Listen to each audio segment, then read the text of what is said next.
I have a couple of theories about life, and one of them is the absolute most important thing that can happen to somebody is get motivated to do good things.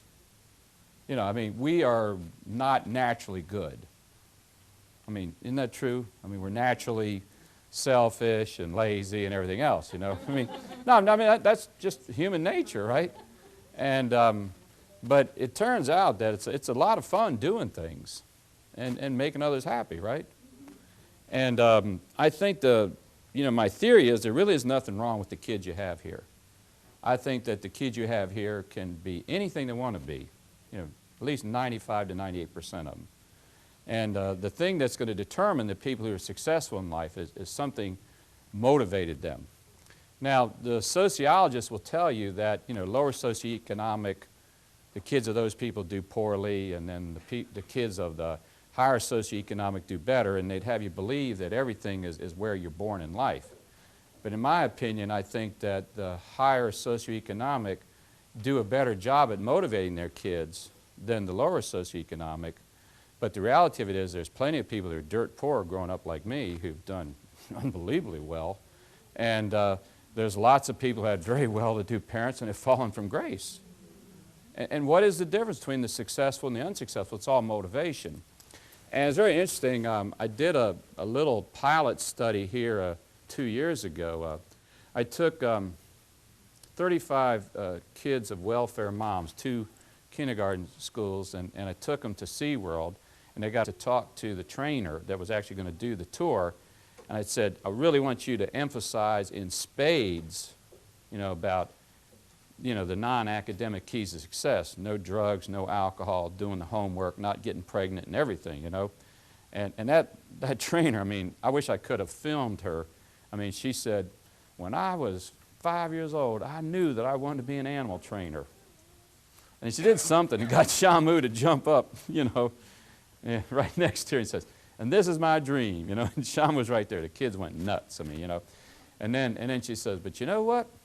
I knew that if I ever got messed up in drugs and alcohol, that I'd never have this job, you know. I knew if I ever got pregnant, I never would have got this job. And she turned to the kiddos. She said, you know what? Next couple of years, somebody's going to try to get you messed up in drugs and alcohol. What's going to happen to you if you get involved? You're going to lose your dream. I mean, these kids were like, phew. I mean, and then after that, I took them out to Randolph Air Force Base. I talked to the pilot out there who met him. And I said, look, you got to tell these kids how much fun you have as a pilot, you know what I mean? But you're a college grad, didn't get drunk and stoned and drop out of school, you know, and you didn't get in trouble with the law, you know. And then the last thing I did was I took them to UTSA, and they got to meet the college professor out there who makes robots that go into outer space, down in the sea. I mean, really cool stuff, you know. And the bottom line is, and he said, look, you know, I love making robots, and I get paid a lot of money. And I have fun doing this. And so the kind of the message that I want the children to get is in the real world, the fun jobs pay more money. But to get them, you have to have education and good behavior. And when you really get a motivated student, and you can just see them learning and progressing and developing schools, that's a real turn on, you know. And what I want you guys to do is enjoy your jobs like you've never had before. Because if you've got motivated kids, they're going to learn, they're going to have good behavior, and your jobs are going to be more fun. And so I really want to, you know, kind of work closely with you. If there's something that's working good, let us know. If something's not working so good, then let us know too, because I want to fix the problem. And to fix the problem, we have to motivate these kids to become wonderful citizens, and they can be it. I mean, really. They can do anything, you know, as long as they start early and make the right decisions, which is to do homework. You know, it's so funny. You know, I'm such a bugaboo on homework because I went to public schools for the first several years, and then when they got so bad in D.C. where I grew up, Mom and Dad said, you ain't going there anymore. So they yanked me out and sent me to some Catholic school. We're not even Catholic, thank God, to let me in, you know. But yeah, I have this affection for the Catholic Church for taking me in as a pagan Protestant, you know. And but it's interesting, that was really the turning point in my life because I got so much homework. You know, and I never realized what homework did for me until actually I was a first-year medical student at Georgetown. You see, to make extra money, I took notes for the medical school. I would go to a lecture, tape the lecture, and then sit down and type it up and, and organize it and outline it, and then I sold those notes for money, you know what I mean? And they were very good. And it would take me, in class, I would sit down there and I would spend 50 minutes there and then probably about 2 hours afterwards, making up the notes and everything and typing it all up. Well, it got so popular because people found out that they could sit down and read my notes in 15 minutes. Then they could read it a second time in 10 minutes and a third time in like 7 minutes and a fourth and fifth time in 5 minutes. So in that 1 hour that I was sitting there listening to lectures and stuff, they could be exposed to the same amount of material like 6 times. So in other words, now this is interesting. What size of your brain do you think is dedicated to audio? It's the size of a quarter. Right there. Somebody has a stroke right there that can't speak. You've seen that stuff, right? Size of a quarter. What size of your brain is devoted to video? Visual. Size of your hand. It's the whole back of your head. Okay? So it's very interesting. So if you go in the classroom is 80% auditory, 20% visual. But what is homework? It's almost all visual.